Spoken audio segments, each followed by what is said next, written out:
Well, hey there YouTube, what's going on? Manny here. If you're seeing this, it means I'm currently 2 games deep into 4 in February.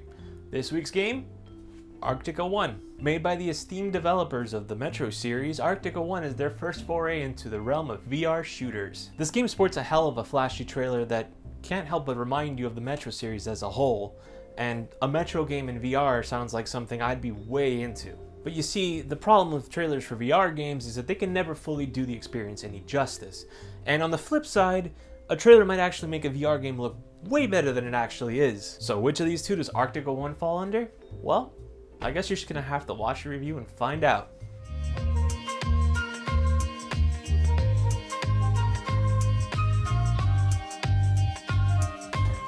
In the first hour or so, Arktika.1 tries really hard to impress you. Wasting little time with setup, you're immediately thrust into the role of a nameless merc that's been assigned to protect a remote outpost residing in the frozen remains of Russia. You see, in this game a second ice age has hit, and because of it, humanity has sort of scrambled to survive. Outside threats such as bandits and mutant creatures called Yagas plague the outpost's safety. It's a neat but basic setup that holds a lot of potential. Unfortunately, Arktika.1 squanders the opportunity to weave a narrative with any sort of substance. What follows almost immediately after the initial wow factor of the game's setup are 8 hours of story-driven fluff. Over the course of the game, you're drip-fed a series of story missions one by one, each of which is briefly interrupted by a visit back to home base to hang out with your android handler Victoria, who serves as the game's primary method of exposition. I get that Arktika.1 does this to try to give you some breathing room between missions, but ultimately, this ends up becoming a dull routine that screams, how the fuck do we tell this story in VR? I mean hell, just look at me here. I'd rather mess with these bottles than listen to this dead-eyed lady tell me about whatever bland stuff is happening in this story. As you can probably tell, this is my activity of choice when hanging out here. Now, before venturing back out to the game's tundra, it's generally a good idea to visit the armory. Here's where you'll use the currency you've accumulated during missions to stock up on new guns and upgrades. In Arktika.1, you're restricted to dual-wielding pistols, and in general, all of them handle and sound great.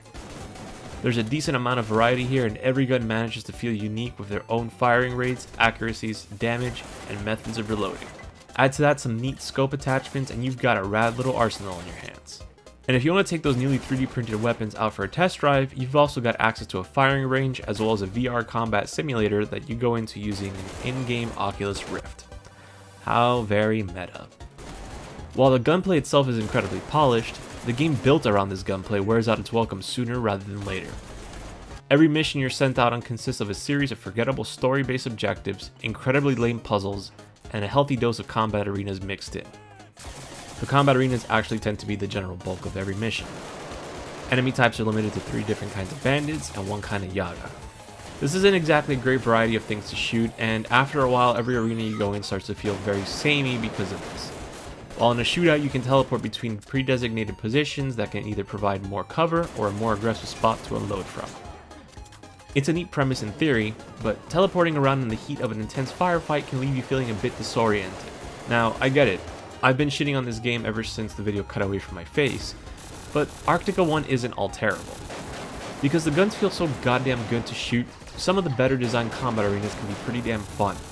When all the design elements click, the game ends up playing like an evolution of the light gun genre. And I'm not gonna lie, within that context, there's some fun to be had. It's a shame really. The further you get in, the more you realize Arktika.1's high ambitions are its very worst enemy. Because of needless filler and an incredibly boring story, any hopes that Arktika.1 had of being a killer VR app are pushed to the side in favor of what feels like a theme park attraction that goes on for far too long. So yeah, Arktika.1, it wasn't quite what I hoped it would be.